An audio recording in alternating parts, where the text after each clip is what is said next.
আসসালামু আলাইকুম প্রিয় শিক্ষার্থী বন্ধুরা, তোমাদের সবাইকে নাজমুল টিউটোরিয়াল স্বাগতম। আজকে প্রায় 1.5 বা 2 মাস পর একটা নতুন ভিডিও আপলোড করতে যাচ্ছি। যেহেতু তোমরা জানো যে এই ডিসেম্বর মাসে এইচএসসি 2021 সালে এইচএসসি পরীক্ষা অনুষ্ঠিত হবে, তাই এই ভিডিওটা আজকে মূলত এইচএসসি পরীক্ষার্থীদের জন্যই আমার করার উদ্দেশ্য। কারণ এই তাপগতিবিদ্যা, এটা পদার্থবিজ্ঞানের দ্বিতীয় পত্রের প্রথম চ্যাপ্টার। এই চ্যাপ্টারে অনেকেরই প্রবলেম থাকে।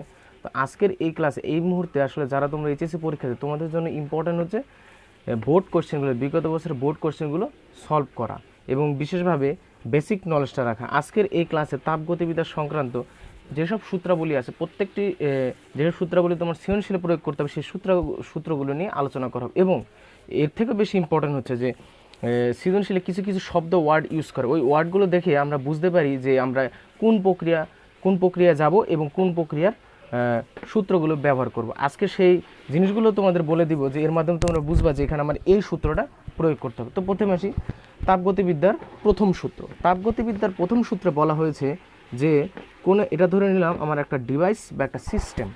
কোনো একটা সিস্টেমে যদি আমি তাপ শক্তি সরবরাহ করি, তাহলে তার কিছু অংশ তার অভ্যন্তরীণ শক্তি পরিবর্তনে ব্যবহৃত হয়, আর কিছু অংশ কি দ্বারা সে কাজ সম্পাদন করে। তাহলে এই প্রদত্ত তাপ শক্তির কিছু অংশ সে অভ্যন্তরীণ শক্তির পরিবর্তন করবে, আর কিছু অংশ দ্বারা কাজ সম্পন্ন করবে। এখানে তাপগতিবিদ্যার তাহলে প্রথম সূত্র হচ্ছে D Q is equal to D U plus D W. এটা হচ্ছে আমার তাপগতিবিদ্যার প্রথম সূত্র। এখন এখানে সাপোজ যদি আমার পরিবেশ থেকে, মানে বাহির থেকে তাপ সিস্টেমে আসে, তাহলে ডি কিউ ধনাত্মক। তাহলে বাহির থেকে তাপ সিস্টেমে আসলে ডিকিউ এর মান তখন হবে আমার পজিটিভ বা ধনাত্মক। কিন্তু আমার সিস্টেম থেকে যদি তাপ বাইরে চলে যায়, তাহলে ডিকিউ এর মান বা তাপের মান নেগেটিভ। তাহলে সিস্টেম থেকে তাপ বাহিরে আসলে ডিকিউ নেগেটিভ। আর অভ্যন্তরীণ শক্তিকে আমরা ডিইউ দ্বারা প্রকাশ করছি। তাহলে অভ্যন্তরীণ শক্তি যদি বৃদ্ধি পায়, তাহলে ডিইউ ধনাত্মক। অভ্যন্তরীণ শক্তি যদি হ্রাস পায়, ডিইউ ঋণাত্মক।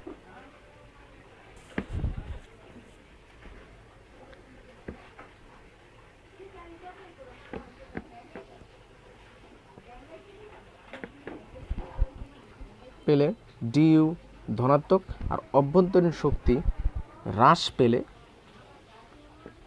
ডিইউ ঋণাত্মক। এখন হচ্ছে কাজ। দেখো এখানে আমি সিস্টেম থেকে এই কাজের এখানে তীর চিহ্ন দিই, বাহিরে তীর চিহ্নটা দিচ্ছি। এর মাধ্যমে আমি এটা বোঝানোর চেষ্টা করি যে যদি সিস্টেম থেকে সিস্টেম পরিবেশের উপর বা বাহিরের উপর কাজ করে, তখন আমার ডিডব্লিউ বা কাজ ধনাত্মক। কিন্তু আমার পরিবেশ যদি আমার সিস্টেমের উপর কাজ করে, তখন কাজ ঋণাত্মক। তাহলে সিস্টেম পরিবেশের কাজ করলে কাজ ধনাত্মক।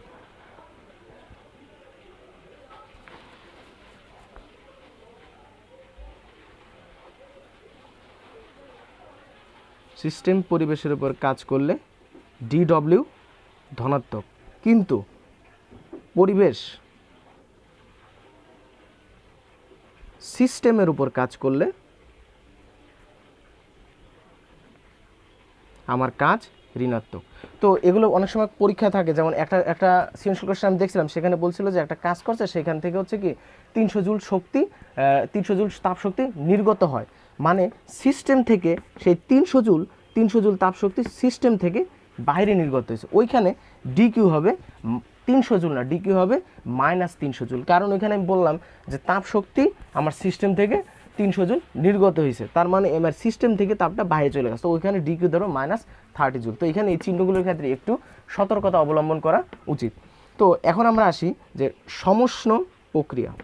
আচ্ছা, সমষ্ণ প্রক্রিয়ার আগে একটা জিনিস দেখাই, সেটা হচ্ছে এই ডিডব্লিউর আরেকটা সূত্র হচ্ছে পিডিভি। এই সূত্রটা মনে রাখবা।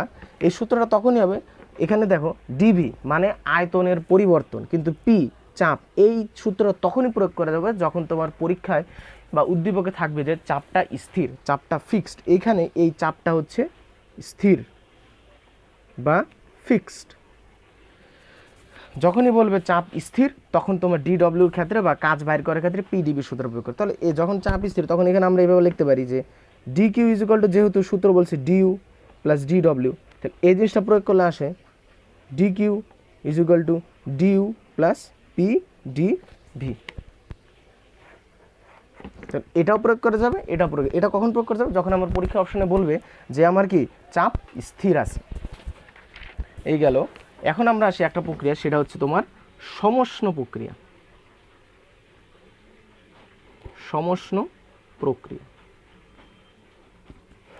সমষ্ণ প্রক্রিয়া এখানে দুইটা জিনিস আছে, একটা হচ্ছে সম আর একটা উষ্ণ। সম মানে সম, উষ্ণ মানে এখানে তার তাপমাত্রাটা সমান, এই জিনিসটা আমি বোঝানোর চেষ্টা করতেছি। তার মানে যে প্রক্রিয়ায় আমার তাপমাত্রা স্থির থাকে, যে প্রক্রিয়ায় আমার তাপমাত্রা স্থির থাকে তাকে সমষ্ণ প্রক্রিয়া। মানে এখানে টিটা, তাপমাত্রা টি হচ্ছে আমার ফিক্সড। আর একটা জিনিস মনে রাখবে, এই তাপমাত্রা টি এবং অভ্যন্তরীণ শক্তি ইউ পরস্পরের সমানুপাতিক। মানে তাপমাত্রা বাড়লে অভ্যন্তরীণ শক্তি বাড়বে, তাপমাত্রা কমলে অভ্যন্তরীণ শক্তি কমবে। তাহলে আমরা যে তাপগতিবিদ্যার প্রথম সূত্র পড়ছিলাম সেটা বলছিলাম যে D Q is equal to D U plus D W. তো এখানে সমষ্ণ প্রক্রিয়া যেহেতু বলা আছে তাপমাত্রা ফিক্সড, তার মানে তাপমাত্রা, আর ডিইউ মানে কি অভ্যন্তরীণ শক্তির পরিবর্তন। তো এই যে তাপমাত্রা যেহেতু চেঞ্জ হয় নাই, তাহলে এখানে অভ্যন্তরীণ শক্তিরও পরিবর্তন হবে না। তাহলে অভ্যন্তরীণ শক্তি যেহেতু পরিবর্তন হয় না, তাহলে ডিইউ ইজ ইকুয়াল টু কি zero, D Q is equal to zero plus D W. তার মানে সমষ্ণ প্রক্রিয়া লেখা যায়, সমষ্ণ প্রক্রিয়ার ক্ষেত্রে D Q is equal to D W, এটা সমষ্ণ প্রক্রিয়ার ক্ষেত্রে। এখন আমরা সে একটা প্রক্রিয়া, সেটা হচ্ছে রুদ্ধতাপীয় প্রক্রিয়া। এটা খুবই ইম্পর্টেন্ট, রুদ্ধতাপীয় প্রক্রিয়া। এটা থেকে পরীক্ষার সৃজনশীল আসার সম্ভাবনা বেশি। এই সমস্ত রুদ্ধতাপীয় দুইটা থেকে সৃজনশীল আসে। রুদ্ধতাপীয় প্রক্রিয়া এখানে এটা হচ্ছে এমন একটা প্রক্রিয়া যেখানে নাই তো সে তাপ দিবে না তাপ গ্রহণ করবে, সে তাপ গ্রহণও করবে না তাপ বর্জনও করবে না। তাপ গ্রহণ করতেছে না বর্জন করতেছে না, তার মানে কি তাপ D Q is equal to কি ফিক্সড, কোনো চেঞ্জ হইতেছে না। তার মানে এই ডি কিউ তাপের পরিবর্তন হচ্ছে জিরো। তা আমরা জানি D Q is equal to D U plus D W. আর এখানে যেহেতু ডি কিউ জিরো, তাহলে ডিইউ প্লাস ডিডব্লিউ। তাহলে এখানে দেখা যায় D W is equal to minus D U. তার মানে রুদ্ধতাপীয় প্রক্রিয়ার ক্ষেত্রে এই জিনিসটা দেখো, রুদ্ধতাপীয় প্রক্রিয়ার ক্ষেত্রে কাজ যদি ধনাত্মক হয় তাহলে আমার অভ্যন্তরীণ শক্তি ঋণাত্মক, মানে কাজ ধনাত্মক হলে অভ্যন্তরীণ শক্তি কি হ্রাস পায়। কাজ যদি আমার ঋণাত্মক হয় অভ্যন্তরীণ শক্তি হবে ধনাত্মক। মানে কাজ ধনাত্মক হলে অভ্যন্তরীণ শক্তি ঋণাত্মক, কাজ ঋণাত্মক হলে অভ্যন্তরীণ শক্তি ধনাত্মক। তাহলে এখন এইখানে তো একটা অনুধাবনমূলক কোশ্চেন নিতে পারে যে রুদ্ধতাপীয় প্রসারণে সিস্টেম ঠান্ডা হয় কেন, বা সিস্টেমের কি পরিবর্তন হয়। দেখো রুদ্ধতাপীয় প্রসারণ, তার মানে জিনিসটা আমি কি করছি, এই একটা জিনিস এখানে গ্যাস আছে, আমি তার প্রসারণ করে দিচ্ছি। তাহলে প্রসারণ করলে গ্যাসটা এখানে এই পর্যন্ত আসলো। প্রসারণ করা মানে তার আয়তন বৃদ্ধি পাওয়া, তার মানে ডিবির পরিমাণ কি বৃদ্ধি পাইছে। আমি জানি DW is equal two PDB, যেহেতু ডিবি বৃদ্ধি পাইছে তার মানে কি ডিডব্লিউ কি বৃদ্ধি পাইছে। তার মানে আমি যখন রুদ্ধতাপীয় প্রসারণ বলছি তখন আমার কাজ ধনাত্মক, আর কাজ বৃদ্ধি পেলে এই সূত্র অনুসারে কি হবে, আমার অভ্যন্তরীণ শক্তি হ্রাস পাবে। তার মানে অভ্যন্তরীণ শক্তি যদি হ্রাস পায়, দেখো অভ্যন্তরীণ শক্তি হ্রাস পাইছে, এখানে একটু বলছে তাপমাত্রা এবং অভ্যন্তরীণ শক্তি পরস্পরের সমানুপাতিক। যেহেতু অভ্যন্তরীণ শক্তি হ্রাস পাইতেছে তার মানে আমার তাপমাত্রাও হ্রাস পাইতেছে। এরকম হইলে ডিইউ নেগেটিভ বা ডিইউ হ্রাস পাইতেছে, আর ডিইউ হ্রাস পাইতেছে দেখে আমার ডিটি বা তাপও হ্রাস পাইতেছে। যেহেতু তাপমাত্রা হ্রাস পাইতেছে তার মানে তখন আমার সিস্টেমটা শীতল হবে। এভাবে আমরা ব্যাখ্যা দিতে পারবো যে রুদ্ধতাপীয় প্রক্রিয়া একটা সিস্টেম শীতল হয় কেন। তো এখন আমরা আরেকটা ইম্পর্টেন্ট জিনিসে আসি যে সমষ্ণ প্রক্রিয়ায় কৃতকাজের ক্ষেত্রে আমরা কোন সূত্র প্রয়োগ করব, রুদ্ধতাপীয় প্রক্রিয়া কৃতকাজের ক্ষেত্রে কোন সূত্র প্রয়োগ করব। তো এখন এই জিনিসটা মনে রাখবে, যে কোনো জায়গায় সৃজনশীলে উদ্দীপকে যদি থাকে একটা প্রক্রিয়া যে এখানে ধীরে ধীরে তাপ চেঞ্জ করতেছি, ধীরে ধীরে চাপ বৃদ্ধি করতেছি, ধীরে ধীরে চাপ হ্রাস করতেছি, ধীরে ধীরে শব্দটা যেখানেই পাবা সেখানেই বুঝবা এখানে আমার সমষ্ণ প্রক্রিয়ার কথা বলতেছে। আর একটা জিনিস বলবে যে পরিবাহী সিলিন্ডার, অপরিবাহী সিলিন্ডার, একটা কথা মনে হয় পরিবাহী সিলিন্ডারে আমার হচ্ছে সমষ্ণ প্রক্রিয়া ঘটে থাকে, আর অপরিবাহী সিলিন্ডারে রুদ্ধতাপীয় প্রক্রিয়া ঘটে থাকে। তাহলে যদি প্রশ্নে এই ধীরে ধীরে শব্দ উল্লেখ থাকে, ধীরে ধীরে বা পরিবাহী সিলিন্ডার,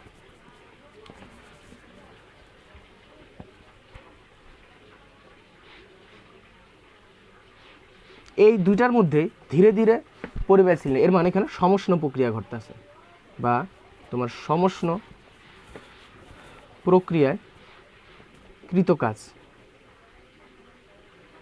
কৃতকাজ ডব্লিউ ইজুকাল টু মনে হবে NRT ইন্টু লন V2/V1, মানে পরবর্তী আদি আয়তন ডিভাইডেড বাই পরবর্তী আয়তন, NRT লন V2/V1। খুবই ইম্পর্টেন্ট। এই পরিবাহী সিলিন্ডার দিয়ে একটা কিন্তু কোশ্চেন আসছিল, এটা আমি আগামী ক্লাসে তোমাদের এই চ্যাপ্টারের বোর্ড কোশ্চেন সলভ করবো, তখন তোমরা এগুলো দেখতে পারবা। তার জন্য যেগুলো বোর্ড কোশ্চেন থেকে আমি বিভিন্ন শব্দগুলো নিয়ে আসছি, যে শব্দগুলো দেখলে আমরা বুঝবো যে এখানে এই প্রক্রিয়াটা ঘটতে আছে। এইগুলো একটা। এরপরে আমরা আসি, যদি আমার উদ্দীপকে বলা থাকে যে একটা প্রক্রিয়া হঠাৎ ঘটছে, একটা কথা মনে হয় রুদ্ধতাপী প্রক্রিয়া খুব দ্রুত প্রক্রিয়া, তার মানে এখানে হঠাৎ ঘটছে। আর রুদ্ধতাপী প্রক্রিয়া এন্ট্রপির পরিবর্তন হয় না, মানে এন্ট্রপি স্থির থাকে। সেটা এন্ট্রপি নিয়ে একটু পরে আলোচনা করবো। তাহলে কোনো জায়গায় যদি আমার বলা থাকে একটা হঠাৎ চাপ পরিবর্তন করছি, হঠাৎ চাপ দ্বিগুণ করছি, হঠাৎ চাপ অর্ধেক করছি, তার মানে হঠাৎ শব্দ মানে খুব দ্রুত শব্দের কথা বলা হয়েছে, তার মানে এখানে আমার ঘটবে রুদ্ধতাপীয় প্রক্রিয়া। আর একটা কথা বলতে হবে যে অপরিবাহী সিলিন্ডারও রুদ্ধতাপীয় প্রক্রিয়া ঘটবে। অপরিবাহী সিলিন্ডার হচ্ছে এমন একটা জিনিস যার মধ্যে কি সে হইতে পারে আমার তাপ দিবেও না, তাপ গ্রহণও করবে না। যেহেতু সে তাপ দিতেছেও না, তাপ গ্রহণও করতেছে না, তার মানে কি তার তাপ শক্তির কোনো পরিবর্তন হবে না, তার মানে কি তার ডিকিউ 0, এর মানে আমার সেটা কি রুদ্ধতাপীয় প্রক্রিয়া। তাহলে এই হঠাৎ শব্দ উল্লেখ থাকলে বা অপরিবাহী সিলিন্ডার উল্লেখ থাকলে বুঝবা সেখানে আমার রুদ্ধতাপীয় প্রক্রিয়ার কথা বলা হয়েছে। অপরিবাহী সিলিন্ডার বা রুদ্ধতাপীয় প্রক্রিয়া।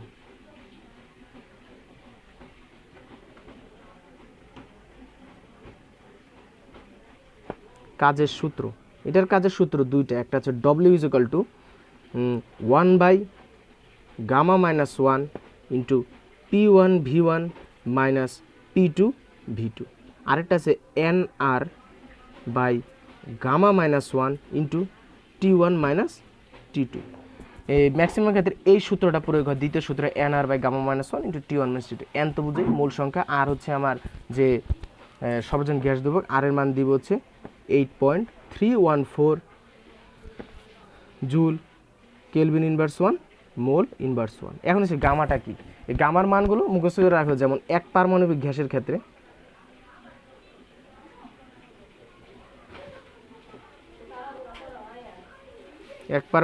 গামা ইজ ইকুয়াল টু 1.67, দ্বিপারমাণবিক গ্যাসের ক্ষেত্রে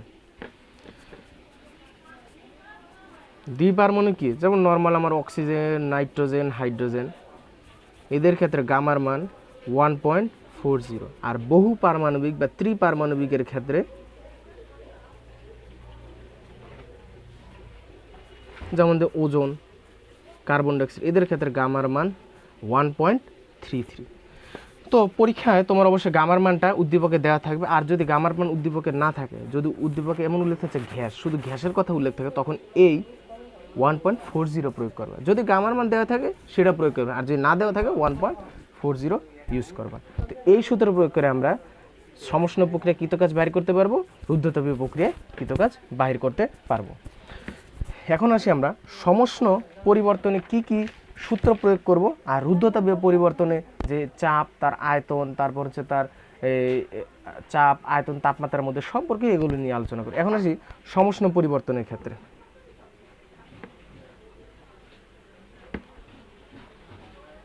সমষ্ণ পরিবর্তনের ক্ষেত্রে ভেরি ভেরি ইম্পর্টেন্ট, এটা মনে রেখো যে সমষ্ণ প্রক্রিয়া বয়েলের সূত্র মেনে চলে। আর বয়েলের সূত্রে চাপ এবং আয়তনের মধ্যে সম্পর্ক হচ্ছে P1V1 is equal two P2V2। তার মানে কোথাও যদি বলে যে এখানে আমি চাপ ধীরে ধীরে দ্বিগুণ করছি, ধীরে ধীরে অর্ধেক করছি, P1 দেওয়া আছে, V1 দেওয়া আছে, P2 দেওয়া আছে, V2 বাইর করতে, তখন আমরা এই বয়েলের সূত্র যেহেতু বলছে ধীরে ধীরে, তার মানে সমষ্ণ প্রক্রিয়া। আর সমষ্ণ প্রক্রিয়া চাপ এবং আয়তনের মধ্যে সম্পর্ক এটা P1V1 is equal two P2T2। এখন আমরা আসি রুদ্ধতাপীয় পরিবর্তনের ক্ষেত্রে চাপ, আয়তন, তাপমাত্রার মধ্যে কি কি সম্পর্কের সূত্রগুলো আছে। রুদ্ধ তাপীয় পরিবর্তনের ক্ষেত্রে এক্ষেত্রে আমার তিনটা সূত্র আছে, খুবই ইম্পর্টেন্ট। একটা হচ্ছে চাপ এবং আয়তনের মধ্যে P1V1 to the power gamma is equal to P2 V to the power gamma. এটা হচ্ছে 1 নম্বর। 2 নম্বর হচ্ছে তাপমাত্রা এবং আয়তনের মধ্যে সম্পর্ক, T1 V1 to the power gamma minus 1 is equal to T2 V2 to the power gamma minus 1। 3 নম্বর সূত্র হচ্ছে আমার T1 P1 to the power 1 minus gamma by gamma is equal to T2 P2 to the power 1 minus gamma by gamma. তাহলে রূপদাবের পরিবাহের ক্ষেত্রে এখানে 4টা সূত্র আছে। আর প্রক্রিয়া যদি বলে দ্রুত ঘটছে বা হঠাৎ ঘটছে চাপের পরিবর্তন, তাহলে চাপ আয়তনের ক্ষেত্রে এই সূত্র প্রয়োগ করবে। আর যদি হঠাৎ ধীরে ধীরে বলে এই সূত্র প্রয়োগ করবে। এখানে অনেক সময় কনফিউশন লাগে, আমি এটা প্রয়োগ করি এটা প্রয়োগ করবো। তো ধীরে ধীরে এবং হঠাৎ এই শব্দগুলো দ্বারা আমরা বুঝবো যে সমষ্ণ পরিবর্তন কি, রূপদাবের পরিবর্তন। তো রূপদাবের ক্ষেত্রে আয়তনের সম্পর্ক হচ্ছে P1 V1 to the power gamma is equal to P2 V to the power gamma, T1 V1 to the power gamma minus 1 is equal to T2 V to the power gamma minus 1। আর এটা হচ্ছে T1 P1 to the power 1 minus gamma by gamma, T2 P2 to the power 1 minus gamma by gamma. তো এখন আমরা আসি খুবই একটা important জিনিস, সেটা হচ্ছে তাপ ইঞ্জিনের কর্মদক্ষতা, যেটা থেকে বারবার আমার সৃজনশীল প্রশ্ন আসে। তো সেটা আছে তাপ ইঞ্জিন। তাপ ইঞ্জিনের কর্মদক্ষতা নিয়ে আমরা আলোচনা করব। এখান থেকে সৃজনশীল তোমরা যখন টেস্ট পেপার খুলবা তখনই পাবা। তাহলে ধরলাম এটা আমার একটা ইঞ্জিন বা একটা সিস্টেম, আমার সিস্টেম বা ইঞ্জিন। আমার এই সিস্টেম যদি এটা ধরলাম আমার সোর্স বা তাপ উৎস, এটা হচ্ছে আমার গ্রাহক, তাপ গ্রাহক। তাহলে সোর্স মানে কি, তাপ উৎস। সিস্টেমটা যদি তাপ উৎস থেকে ধরলাম Q1 পরিমাণ তাপ গ্রহণ করছে, আমার সিস্টেম এই সোর্স বা তাপ উৎস Q1 পরিমাণ তাপ গ্রহণ করছে, এবং এরপর কি করে এই গ্রাহক কি করে, গ্রহণ করে। এরপর এই গ্রাহকের মধ্যে Q2 পরিমাণ তাপ বর্জন করে। তাহলে Q1 গ্রহণ করে Q2 পরিমাণ বর্জন করছে। তাহলে আমরা যদি 100% গ্রহণ করি, অবশ্যই তো 100% বর্জন করব না, কিছু তো ভিতরে থাকা যাবে, সেটা কি তার কাজ। তাহলে কাজ হবে, কাজ W is equal two Q1 minus Q2। তাহলে আর আমরা এই কাজ ক্ষমতা শক্তির চ্যাপ্টারে পড়ছে, ক্লাস 9-10 পড়ছে। কর্মদক্ষতা হচ্ছে কি, লভ্য কার্যকর শক্তি ডিভাইডেড বাই মোট প্রদত্ত শক্তি। তাহলে ইটা ইজ ইকুয়াল টু লভ্য কার্যকর শক্তি W, মোট প্রদত্ত শক্তি আমি কি দিছি Q1, আর W এর মান কি ছিল Q1 minus Q2 divided by Q1। তাহলে এখানে লেখা যায় 1 মাইনাস Q2 বাই Q1 ইটা। আর কর্মদক্ষতার মান যখন আমরা কি করি, পার্সেন্টেজে বাইর করি, শতকরা বাইর করি, তাহলে এখানে লিখতে যায় eta is equal to 1 minus Q2 by Q1 into 100%। এইটা হচ্ছে আমার তাপ ইঞ্জিনের কর্মদক্ষতার সূত্র। তো এখন আমরা আসি একটা জিনিস, সেটা হচ্ছে খুবই ইম্পর্টেন্ট, সেটা হচ্ছে আমার কার্নো ইঞ্জিন। কার্নো ইঞ্জিন কীভাবে কাজ করে এটা আমার জানতে হবে, কারণ এটা বেসিক নলেজটা না জানলে পরবর্তী কার্নো ইঞ্জিন সম্পর্কিত যে সৃজনশীলগুলো আসবে সেগুলোতে আমরা সৃজনশীলের প্রবলেম হওয়ার সম্ভাবনা খুবই বেশি। তো এখন আসি কার্নো ইঞ্জিন।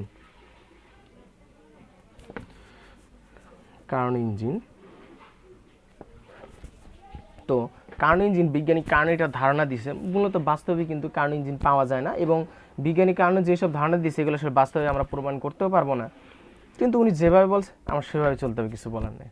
এখানে বলছে যে একটা সিলিন্ডারের মধ্যে কিছু গ্যাস আছে, সাপোজ এখানে আমার গ্যাস আছে, আর একটা পিস্টন দিয়ে আমি আটকে রাখছি, পিস্টনটা আমি লড়াচড়া করতে পারবো। উনি একটা তাপ গ্রাহকের কথা বলছে, এটা হচ্ছে ধরলাম তাপ গ্রাহক। এই তাপ গ্রাহকের বৈশিষ্ট্য হচ্ছে এমন, একটা তাপ উৎসের কথা বলছে, একটা অন্তরকের কথা বলছে, আরেকটা কথা বলছে, সেটা হচ্ছে তাপ গ্রাহকের, তাপ উৎস, অন্তরক আর গ্রাহক। তাহলে এই উৎসটা এমন একটা উৎস উনি বলছে যে সে অন্যজনকে তাপ দিবে, কিন্তু তারপরও তার তাপমাত্রা চেঞ্জ হবে না। নর্মালি একটা গরম বস্তু যদি শীতল বস্তুতে তাপ দেয়, তাহলে অবশ্যই গরম বস্তু ধীরে ধীরে কি ঠান্ডা হওয়ার কথা, কিন্তু এখানে সে তার তাপমাত্রা হ্রাস পাবে না। এখানে কি তার টি ফিক্সড। আর অন্তরক তো বললাম যে অপরিবাহী পদার্থ, সে তাপ দিবেও না, তাপ দিবে না। আর তাপ গ্রাহক, এই তাপ গ্রাহকটা এমন গ্রাহক, একটা আদর্শ গ্রাহক যে সিস্টেম থেকে তাপ গ্রহণ করবে। তো সিস্টেম থেকে আমি যদি তাপ গ্রহণ করতে থাকি, তাহলে আমার তাপমাত্রা তো অবশ্যই বৃদ্ধি পাওয়ার কথা, কিন্তু এটা এমন একটা তাপ গ্রাহক, সে যতই তাপ গ্রহণ করুক না কেন এর তাপমাত্রার কোনো পরিবর্তন হবে না, এটার তাপমাত্রা হবে ফিক্সড। তো এখন আসি তাপ ইঞ্জিনের ক্ষেত্রে কি কি ঘটনা ঘটে। তো প্রথমে আমি যদি এই তাপ উৎসের উপর এই যে সিলিন্ডার রাখি, যেটাতে গ্যাস আছে, তো আমার এটা উৎসের উপর রাখি, ধরলাম উৎসের তাপমাত্রা T1। আচ্ছা, এখন প্রাথমিক অবস্থায় আমি এখানে একটা গ্রাফ আঁকাবো যে কার্নো ইঞ্জিনের ক্ষেত্রে আয়তন আর এখানে দিলাম চাপ পি সম্পর্ক। তো ধরলাম প্রাথমিক অবস্থায় এটা এখানে আছে, তার আয়তন হচ্ছে P1, চাপ আয়তন হচ্ছে V1, চাপ P1। এদের আয়তন, চাপ এবং তাপমাত্রার মধ্যে সম্পর্ক আমরা বুঝতে হবে। আচ্ছা, তো এখন ধরলাম এটার তাপমাত্রা T1, যেহেতু সে এখানে বসেছে, আমি বলছি কি এই তাপ উৎস যে পরিমাণে তাপ দেখ না কেন তার তাপমাত্রা কোনো চেঞ্জ হবে না। তো এই পিস্টন বে যন্ত্র এটার উপর দেওয়া, সেও এই তাপ উৎসের তাপমাত্রা T1, এই তাপ উৎসের T1 তাপমাত্রা কি সে অর্জন করে। তাহলে প্রাথমিক অবস্থায় তার তাপমাত্রা এখানেও T1 গেল আমার এই জিনিসটা। তো এখানে আমার তাপমাত্রা ফিক্সড। আর ধরলাম সে উৎস থেকে Q1 পরিমাণ তাপ গ্রহণ করছে, তাহলে এর এখানে তাপ হচ্ছে Q1, তাপমাত্রা হচ্ছে T1। আর এখানে বললাম যেহেতু তাপমাত্রা কোনো চেঞ্জ হচ্ছে না, তাপমাত্রা ফিক্সড, তাহলে এখানে কি প্রক্রিয়া ঘটবে, যেহেতু তাপমাত্রা স্থির, তার মানে এখানে এই ঘটবে সমষ্ণ প্রক্রিয়া। আর এখানে দেখো যেহেতু আমি তাকে তাপ দিতেছি, তাপ দেওয়ার কারণে ধীরে ধীরে আমরা দেখব কি গ্যাসের আয়তন অবশ্যই বৃদ্ধি পাবে। গ্যাসের আয়তন বৃদ্ধি পাইতেছে মানে কি ডিবি বৃদ্ধি পাইতেছে, আর আমি হচ্ছে DW ইকুয়াল টু কি PdB। আচ্ছা, সমষ্ণ প্রক্রিয়া এইটা ছিল যে DU ইকুয়াল টু কি DW, তার মানে ডিবি বাড়তেছে, DW পরিমাণও বাড়তেছে। যেহেতু DW বাড়তেছে এর জন্য DU পরিমাণও কি বাড়বে। আর আমরা বলছি অভ্যন্তরীণ শক্তি এবং তাপ পরস্পরের সমানুপাতিক, যেহেতু DU বাড়বে এর জন্য এখানে তো আমার তাপমাত্রা চেঞ্জ হবে না, এটা হচ্ছে DQ ইকুয়াল টু DW। আচ্ছা, তো এখানে যেহেতু আমার এই আয়তন বাড়তেছে, যেহেতু আয়তন বাড়লে কি হবে, সমষ্ণ প্রক্রিয়া কি বয়লের সূত্র P ভেরিসেস 1/V। আয়তন বাড়লে চাপ কমবে, আয়তন কমলে চাপ বাড়বে, যেহেতু আয়তন এখানে বাড়তেছে এর জন্য চাপ কমে যাবে। তো এই ক্ষেত্রে এই সমষ্ণ প্রক্রিয়ার গ্রাফটা হবে এরকম। তাই আমি বললাম কি পরবর্তীতে কি হবে, যেহেতু তাপ দিতেছি আয়তনের প্রসারণ হবে, সেটা হচ্ছে V2। দেখো এই বরাবর গেলে আয়তনের প্রসারণ, এই বরাবর গেলে কি আমার y অক্ষ বরাবর চাপ। আর আমি বলছি যেহেতু কি আয়তন বাড়তেছে, তার মানে চাপ কমবে। দেখো P ছিল এর উপরে একটু নিচে, এর মানে এখানে কমবে। আর তাপমাত্রা যেহেতু সমষ্ণ প্রক্রিয়া, তাপমাত্রার কোনো চেঞ্জ হবে না, এখানে T1। তাহলে পুরো এখান থেকে এই পর্যন্ত আমার তাপমাত্রা T1 এবং সে Q1 পরিমাণ তাপ গ্রহণ করে। এটা হচ্ছে আমার এখানে সমষ্ণ প্রসারণ ঘটছে এখানে। এখন আসি আমরা পরবর্তী ধাপে। এরপরে কি করছে বিজ্ঞানী কার্নো, এই যে এই সিস্টেমটাকে, এই যন্ত্রটাকে উনি কি করছেন, এই অন্তরক পদার্থের উপর রাখছে। অন্তরক, তো অন্তরক পদার্থ সে তাপ গ্রহণও করবে না, তাপ বর্জনও করবে না, তার মানে এখানে কি DQ0, এটা এখানে রুদ্ধতাপীয় প্রক্রিয়া করবে। আর রুদ্ধতাপীয় প্রক্রিয়া DW ইকুয়াল টু -DU, কিছুক্ষণ আগে বললাম। তো একটু আগে যেহেতু তাপমাত্রা বৃদ্ধি পাইছে, সেই জড়তার কারণে এখানেও হালকা পরিমাণ, এটা যেহেতু আয়তন বৃদ্ধি পাইছে, সেই জড়তা এখানেও হালকা পরিমাণ আয়তন বৃদ্ধি পাবে, একটু আয়তন বৃদ্ধি পাবে। আয়তন বৃদ্ধি পাওয়ার মানে কি আমার কাজ বৃদ্ধি পাওয়া। আর রুদ্ধতাপীয় প্রক্রিয়া কি বলছিলাম, কাজ যদি বৃদ্ধি পায়, কাজ পজিটিভ হইলে অভ্যন্তরীণ শক্তি কি নেগেটিভ, তার মানে এখানে কি অভ্যন্তরীণ শক্তি হ্রাস পায়। আর অভ্যন্তরীণ শক্তি হ্রাস পাইলে আমার টিও কি হ্রাস পাবে, তার মানে এখানে আমার কি চেঞ্জ হচ্ছে। তো এখানে আমার কি চেঞ্জ হইতেছে, তাপমাত্রার এখন একটা নতুন চেঞ্জ হয়েছে। আর যেহেতু এটা রুদ্ধতাপীয় প্রক্রিয়ার গ্রাফটি একটু খাড়া, দেখা এইভাবে। তো এখানে যেহেতু বললাম চাপের কি অবশ্যই চেঞ্জ হয়েছে, আয়তনের চেঞ্জ হয়েছে, বললাম যে এই গতিচরণ এখানেও কিছু আয়তন বৃদ্ধি পাবে। এই যে দেখো x অক্ষর পাশে আয়তন বৃদ্ধি পাইছে, আর আয়তন বৃদ্ধি পাওয়া মানে কি চাপ হ্রাস পাওয়া P3। আর এখানে বললাম কি তাপমাত্রারও চেঞ্জ হয়েছে, সেই তাপমাত্রার চেঞ্জটাকে বলি T2। আর এটা হচ্ছে আমার রুদ্ধতাপীয় প্রসারণ।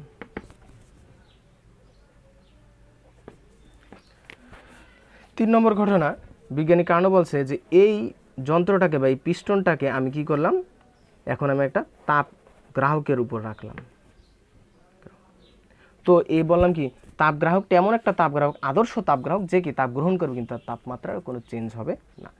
তো যেহেতু এই তাপ গ্রহণ করতে আছে, ধরলাম এই ইঞ্জিন বা এই যন্ত্রটা তার মধ্যে Q2 পরিমাণ তাপ বর্জন করছে, তাহলে তাপ গ্রাহক এখান থেকে Q2 পরিমাণ তাপ গ্রহণ করে ফেলে, তার মানে যন্ত্রটা এখানে Q2 দ্বারা বর্জন করে। এবং যেহেতু এখানে কি তার তাপমাত্রা কোনো চেঞ্জ হয় না, তাহলে এখানে T2 কি ফিক্সড। এই যে T2-র কথা বলছিলাম আমি, T2টা কি হবে ফিক্সড, তাহলে এটা একটা সমষ্ণ প্রক্রিয়া ঘটবে। তো এখন যে সমষ্ণ, তার মানে এখানে সমষ্ণ প্রক্রিয়া ঘটবে। তো এখন একটা জিনিস দেখো, যেহেতু তাপ সে বর্জন করছে, তাপ গ্রাহক সিস্টেম থেকে তাপ গ্রহণ করে ফেলছে, তার মানে কি এই সিস্টেমের যন্ত্রের মধ্যে গ্যাসের আয়তন কি হ্রাস পাবে, যেহেতু সে তাপ বর্জন করছে তার আয়তন হ্রাস পাবে, ডিবি হ্রাস পাইছে। তাহলে আয়তন হ্রাস পাইলে কি হবে, চাপ বৃদ্ধি পাবে, যেহেতু সমষ্ণ প্রক্রিয়া বয়েলের সূত্র অনুসারে চাপ আয়তন পরস্পর ব্যস্তানুপাতিক বৃদ্ধি পাবে। আর তাপমাত্রা T2 ফিক্স থাকবে, সেটা বললাম। তাহলে এটাও একটা সমষ্ণ প্রক্রিয়ার গ্রাফ, যে পর্যন্ত আসলাম আমি ধরলাম।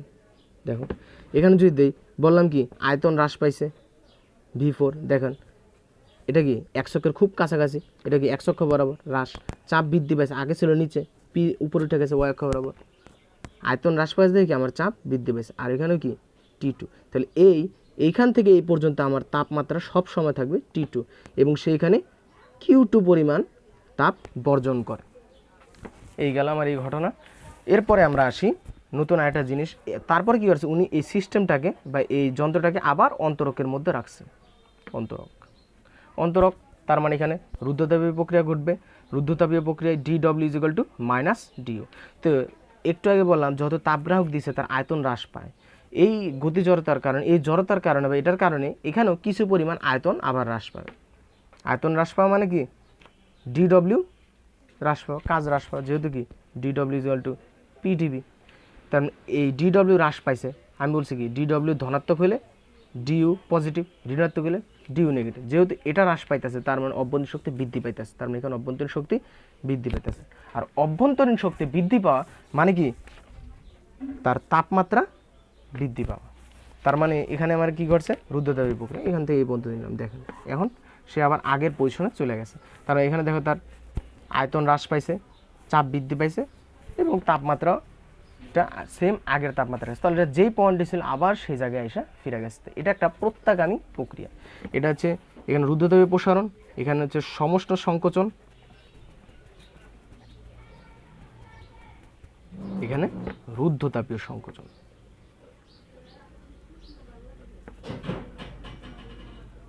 তো পরীক্ষায় একটা এসব ইয়ের ক্ষেত্রে তোমার সৃজনশীল আসে, সেখানে লেখা লাগে যে টি এবং ভি এর মধ্যে সম্পর্ক।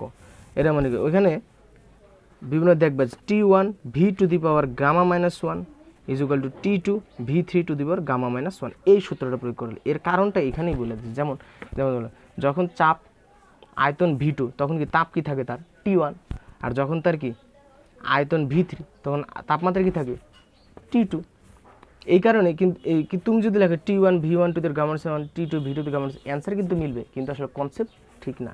কারণ যখন T1 তাপমাত্রা তখন কি V2 মানে এই অংশটার মধ্যে আমি সম্পর্ক স্থাপন করছি, এতটুকুর মধ্যে T1 V1⁻⁻1 T2 V2⁻⁻1।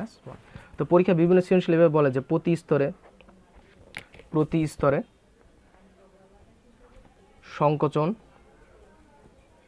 প্রসারণের অনুপাত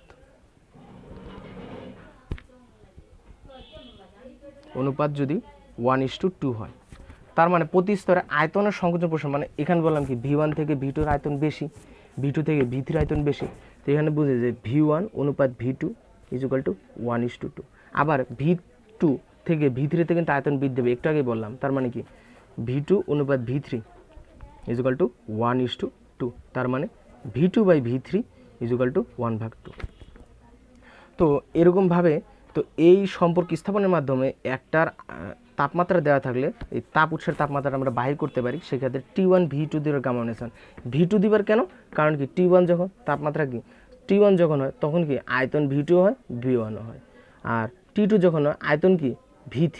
তো অনেকে তোমরা যে এরকম লেখো T1 V1⁻⁻1 T2 V2⁻⁻1, মানে এই কারণে জেনে খেলা, তাহলে কি এটা সঠিক হলো? কারণ যখন T2 তখন কি V2 হয়, T2 সময় কি তাপমাত্রা আয়তন V3। তো এই সূত্রটা বিভিন্ন জায়গায় দেখবা যে সৃজনশীলে করা লাগতেছে, তখন এই জিনিসটা আরও স্পষ্ট ধারণা তোমাদের হবে। তো কার্নো ইঞ্জিন কি একটা প্রত্যাগামী প্রক্রিয়া। কারণ কি দেখো এখানে এই বিন্দু থেকে যাত্রা আবার এই বিন্দুতে আসছে, এই কারণে এটা একটা প্রত্যাগামী প্রক্রিয়া। তো এখন আসি আমরা কার্নো ইঞ্জিন বা প্রত্যাগামী প্রক্রিয়া যদি থাকে, এই শব্দগুলো থাকলে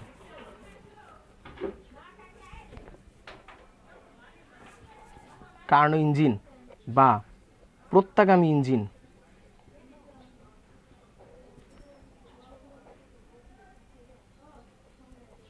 ইঞ্জিনের ক্ষেত্রে এই সূত্র মনে রাখবে Q1/T1 is equal two Q2/T2।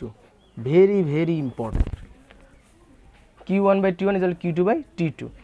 তাহলে এখান থেকে এটাও লেখা যায় যে তার মানে কি Q2/Q1 is equal two T2/T1। আর আমরা জানি কি ইটা is equal to 1 minus Q2/Q1 into 100%। তার মানে Q2/Q1 is equal two T2/T1। তাহলে এবার লেখা যায় eta is equal to 1 minus T2/T1 into 100%। এটা হচ্ছে কর্মদক্ষতার ইয়ে। এই দুইটা সূত্রই কখন ব্যবহার করা, যখন তোমার প্রশ্নগুলো থাকবে কার্নো ইঞ্জিন বা প্রত্যাগামী ইঞ্জিন। কার্নো ইঞ্জিন বা প্রত্যাগামী ইঞ্জিন এটাও প্রয়োগ করতে পারবে, এটাও প্রয়োগ করতে পারবে। কিন্তু যদি একটা নর্মাল ইঞ্জিনের কথা বলে, তো নর্মাল ইঞ্জিনের ক্ষেত্রে শুধু এই Q2/Q1 সূত্র প্রয়োগ করে এটা পারবে না। কারণ নর্মাল ইঞ্জিনটা প্রত্যাগামী বা অত্যাগামী আমি তো জানি না। যদি সেটা প্রত্যাগামী হতো তাহলে এই সূত্রটা প্রয়োগ করে, তাহলে কি এই শর্তটা পূরণ হতো, তাহলে সূত্র প্রয়োগ করা যেত। তা আমি জানি না সেই ইঞ্জিনটা প্রত্যাগামী না অপ্রত্যাগামী, তাহলে কি আমি এই সূত্রটা অবশ্যই কি প্রয়োগ করতে পারবো, সেক্ষেত্রে আমার এটা প্রয়োগ করতে। তো পরীক্ষা যদি কার্নো ইঞ্জিন প্রত্যাগামী ইঞ্জিন থাকে তাহলে এই দুইটা প্রয়োগ করতে পারবা। আর যদি অন্য কোনো নর্মাল ইঞ্জিন বলে তাহলে শুধু এটা প্রয়োগ করতে পারবে। তাহলে Q1, এখানে Q1 ইজ ইকুয়াল টু তাপ উৎসের তাপ, Q2 হচ্ছে কি আমার তাপ গ্রাহকের তাপ, তাপ গ্রাহকে যত কি বর্জন করছে বর্জিত তাপ। T1 হচ্ছে কি তাপ উৎসের তাপমাত্রা।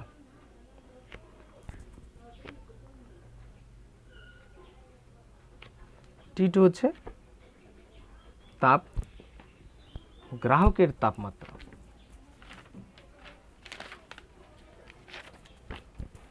এই গেল এই কার্নো ইঞ্জিনের কর্মদক্ষতা। এখন আসি কার্নো ইঞ্জিনের ক্ষেত্রে আরেকটা ইম্পর্টেন্ট কোশ্চেন আসে যে এই যে আমি এটা হচ্ছে ABCD বলে এ থেকে বিতে গেলে কৃতকাজ কথা। আমি বলছি এ থেকে বি, এখানে সমষ্টি প্রক্রিয়া ঘটে, তাহলে এখানে কৃতকাজের সূত্র সমষ্টি প্রক্রিয়া কৃতকাজের সূত্র। এই এ থেকে বিতে কৃতকাজের সূত্র সমষ্টি প্রক্রিয়া কৃতকাজ বলছিলাম W=nRT ln V2/V1। তো এই ক্ষেত্রে তাপমাত্রা তাপ থাকে V1, P1 V1/T1,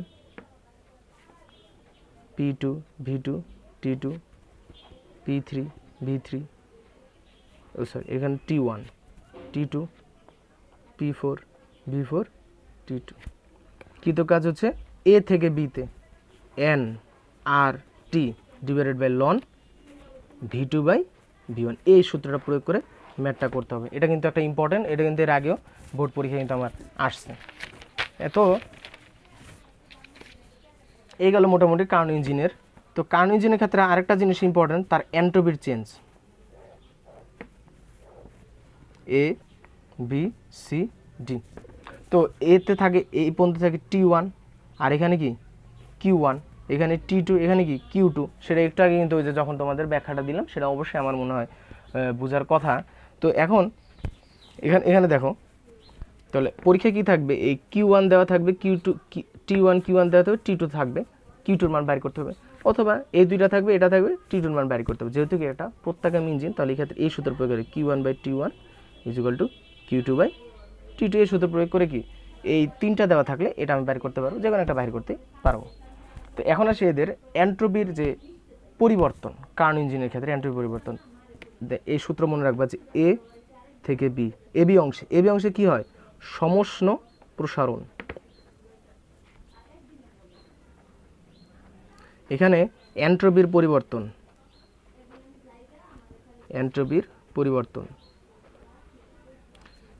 পরিবর্তনকে ডিএস দ্বারা প্রকাশ করি।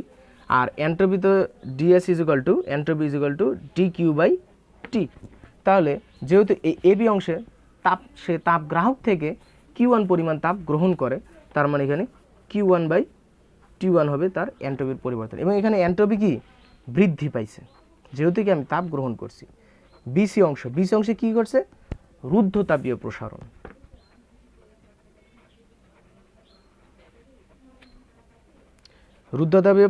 রুদ্ধতাপীয় প্রক্রিয়ায় এন্ট্রপির পরিবর্তন 0, এন্ট্রপি স্থির থাকে। রুদ্ধতাপীয় প্রক্রিয়ায় DS2 = 0, কারণ রুদ্ধতাপীয় প্রক্রিয়ায় এন্ট্রপি স্থির থাকে। সিডি অংশে সিডি অংশে কি সমষ্ণ সংকোচন, সমষ্ণ সংকোচন। তো এটা বলছি যে এখানে কি হয়, এই আমার কার্নো ইঞ্জিনটা কি করে, তাপ গ্রাহকে তাপ বর্জন করে দেয়। তার মানে কার্নো ইঞ্জিন তাপ বর্জন করে দিয়েছে, তার মানে কি তার তাপ হ্রাস পেয়েছে। তার মানে এখানে DS3 ইকুয়াল টু কি, যেহেতু তাপ হ্রাস পাইতেছে এর জন্য কি মাইনাস কিউ হবে, আর এখানে কি Q2 তাপ বর্জন করে মাইনাস Q2, এর জন্য তার এন্ট্রপির পরিবর্তন equal to minus Q2 by, আর এখানে তাপমাত্রা কত T2। তো এখানে এই সূত্র প্রকার মাইনাস, তো অ্যান্সার আসছে যদি এখানে এন্ট্রপি হ্রাস পায়। আর এটা হচ্ছে ডিএ অংশ, ডিএ অংশ কি রুদ্ধতাপীয় সংকোচন, আর রুদ্ধতাপ প্রক্রিয়ায় কি আমার এন্ট্রপি পরিবর্তন 0।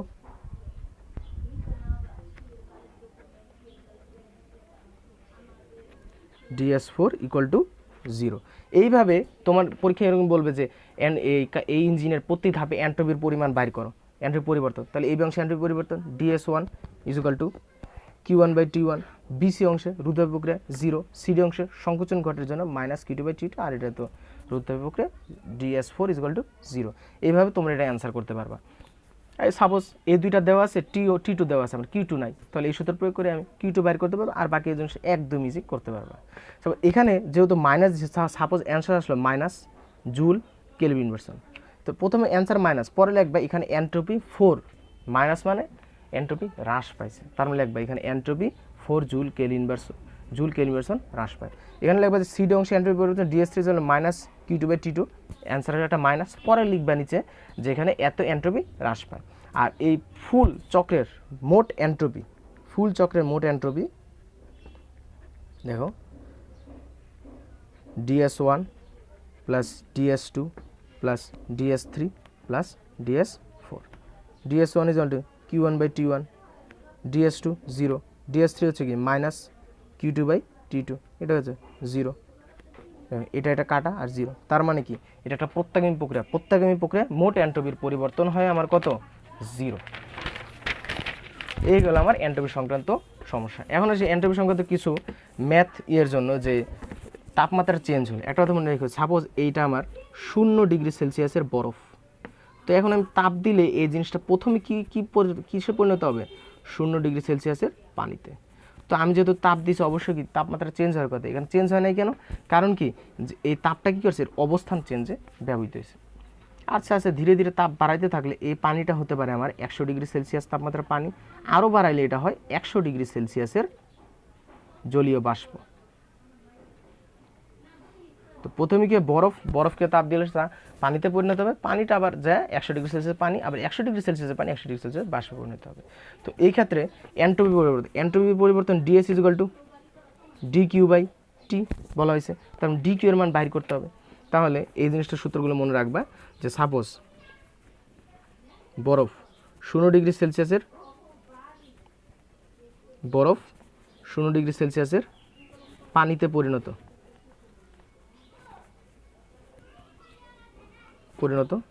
হলে DS equal to DQ by T। তো এখানে তাপমাত্রা চেঞ্জ হয় না, তোমার পরীক্ষায় বরফ বা পানির দেওয়া থাকবে, ভর থাকবে LF divided by T। M হচ্ছে ভর আর LF হচ্ছে তোমার বরফ গলনের আপেক্ষিক সুপ্ত তাপ, বরফ গলনের আপেক্ষিক সুপ্ত তাপ। এটার মান হচ্ছে 336 জুল কেজি ইনভার্সন, মনে রাখবে 336 জুল কেজি ইনভার্সন। ভর থাকবে ml থাকবে, একটা তাপমাত্রা 0 ডিগ্রি সেলসিয়াস তাপমাত্রা মানে কি T equal to 0 degree Celsius মানে কত কেলভিন, 273 কেলভিন। এখানে কোনো কি তাপমাত্রা চেঞ্জ হয় না। এখন আমি যদি তাপমাত্রা চেঞ্জ করি, সাপোজ 0 ডিগ্রি সেলসিয়াসকে 60 ডিগ্রি সেলসিয়াসের পানি, 0 ডিগ্রি সেলসিয়াসের পানিকে 100 ডিগ্রি সেলসিয়াসের পানি, এবার যদি তাপমাত্রার পরিবর্তন করলে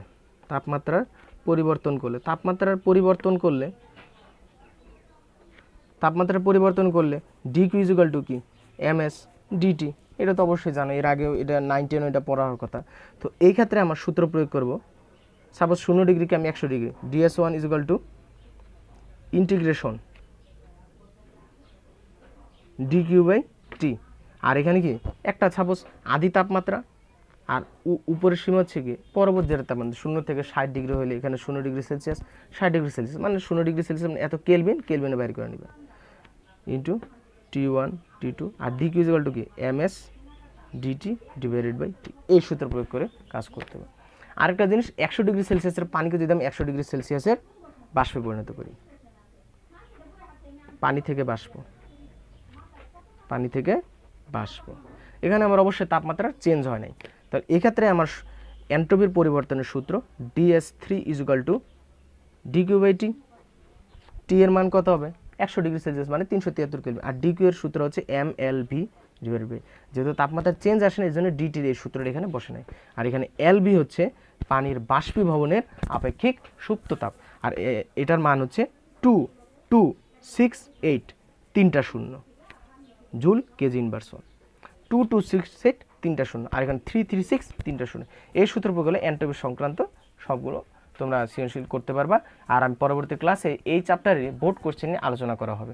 তাহলে পরবর্তী ক্লাসে তোমাদের সবার আবার দেখা হবে, এবং তোমরা আমার এই ভিডিওগুলো বেশি বেশি শেয়ার করো, এর মধ্যে তোমরাও উপকৃত হবে, তোমাদের বন্ধুরাও উপকৃত হবে। আবার দেখা হবে তোমাদের সবার সাথে। আশা করি তোমরা সব ভালো থাকো, সুস্থ থাকো। আসসালামু আলাইকুম রহমতুল্লাহি ওয়া বারাকাতুহু।